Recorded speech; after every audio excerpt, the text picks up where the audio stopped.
کبھی سوچا ہے کہ یہ زمین جس پر ہم چلتے ہیں، یہ پہاڑ جو ہمیں مضبوطی کا احساس دلاتے ہیں، یہ دریا جو زندگی کو سہارا دیتے ہیں، یہ سب ایک لمحے میں تباہی کا سبب بن سکتے ہیں؟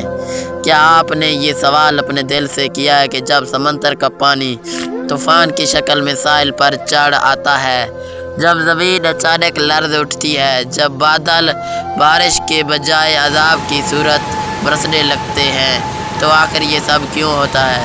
کیا یہ صرف ایک سائنسی اتفاق ہے، یا یہ انسان کی کوتاہی کا نتیجہ ہے، یا پھر یہ اللہ تعالیٰ کی طرف سے ایک تنبیہ ہے؟ کبھی خبر سنتے ہیں کہ فلاں ملک میں سیلاب آیا اور لاکھوں گھر تباہ ہو گئے۔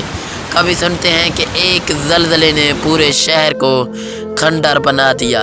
کبھی دیکھتے ہیں کہ طوفان نے بستیاں اجاڑ دی۔ لیکن کیا ہم نے کبھی رک کر سوچا ہے کہ ان سب آفات میں ہمارے لیے کیا پیغام ہے؟ انسان اپنی ترقی پر فخر کرتا ہے۔ وہ سمجھتا ہے کہ اس نے سائنس کو مسخر کر لیا ہے۔ وہ زمین کو کاٹ کر آسمان چھو لینے والی عمارتیں بنا لیتا ہے۔ وہ دریا کے رخ موڑ لیتا ہے، لیکن ایک لمحے میں ایک جھٹکے، ایک طوفان، ایک سیلاب سب غرور کو مٹی میں ملا دیتا ہے۔ قرآن کہتا ہے، اور ہم زمین میں نشانیاں بھیجتے ہیں تاکہ لوگ متوجہ ہوں، لیکن اکثر لوگ غافل رہتے ہیں۔ دوستو، یہ آفات ہمیں ڈرانے کے لیے نہیں، جگانے کے لیے آتی ہیں۔ سوال یہ ہے کہ کیا ہم جاگ رہے ہیں یا اب بھی غفلت کی نیند میں ہیں؟ اب آئیے ذرا گہرائی میں چلتے ہیں۔ دنیا میں جب بھی قدرتی آفات کا ذکر ہوتا ہے، سائنس اپنے حساب سے وجوہات بتاتی ہے۔ وہ کہتی ہے کہ زلزلہ پلیٹس کے ٹکرانے سے آتا ہے، سیلاب بارش کی شدت اور موسمیاتی تبدیلی کا نتیجہ ہے، طوفان ہوا کے دباؤ سے بنتے ہیں۔ یہ سب بالکل درست ہے، لیکن کیا یہ سوال کوئی پوچھتا ہے کہ یہ شدت کیوں بڑھ رہی ہے؟ بارش کیوں بے قابو ہو گئے ہیں؟ سمندر کے طوفان پہلے سے زیادہ تباہ کن کیوں ہیں؟ یہاں سے ہمیں دین جواب دیتا ہے۔ قرآن کہتا ہے، خشکی اور تری میں فساد ظاہر ہو گیا ہے، انسان کے اپنے ہاتھوں کی کمائی کے سبب، تاکہ اللہ تعالیٰ ان کے بعض اعمال کا مزہ چکھائے، شاید وہ پلٹ آئیں۔ یعنی یہ سب کچھ ہمارے اپنے اعمال کا نتیجہ ہے۔ ہم نے زمین کو کاٹا، درختوں کو کاٹا، جنگلات ختم کر دیے، دریا کا راستہ بند کیا، اللہ کے دیے ہوئے نظام کو بگاڑا، اور نتیجہ یہ نکلا کہ زمین پھپھر گیا۔ سیلاب ہمارے دروازوں پر دستک دے رہا ہے، طوفان ہمارے گھروں کو کھا رہا ہے، اور زلزلے ہماری زمین کو ہلا رہے ہیں۔ قرآن کی کئی آیات اور نبیوں کی داستانیں ہمیں یہی سکھاتی ہیں۔ حضرت نوح علیہ السلام کی قوم کو طوفان نے لپیٹ لیا، حضرت صالح علیہ السلام کی قوم پر زلزلہ آیا، قوم عاد پر آندھی مسلط کی گئی، قوم لوط پر آسمان سے پتھروں کی بارش ہوئی۔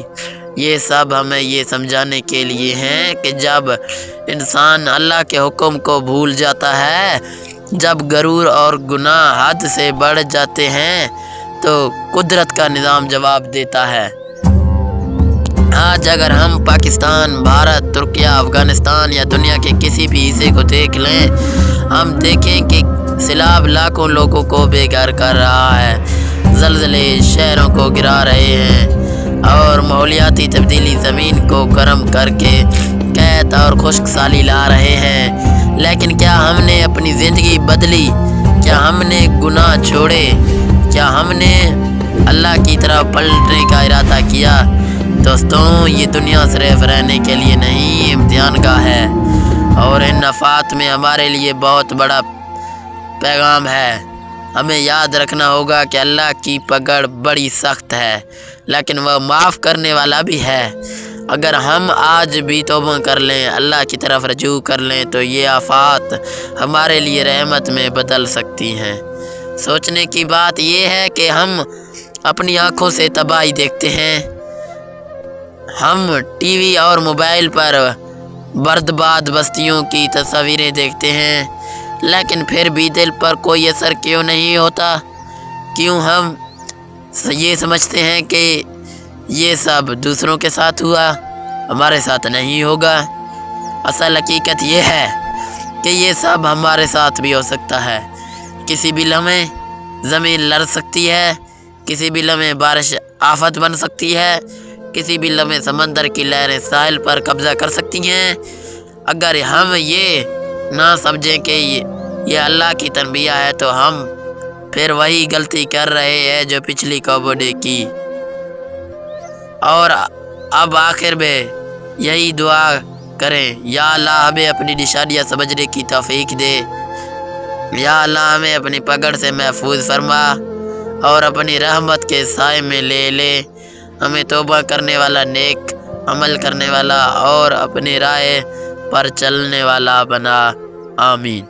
میرے پیاروں دوستوں، اگر آپ چاہتے ہیں کہ یہ پیغام مزید لوگوں تک پہنچے تو اس ویڈیو کو لائک کریں، اپنے دوستوں کے ساتھ شیئر کریں اور ہمارے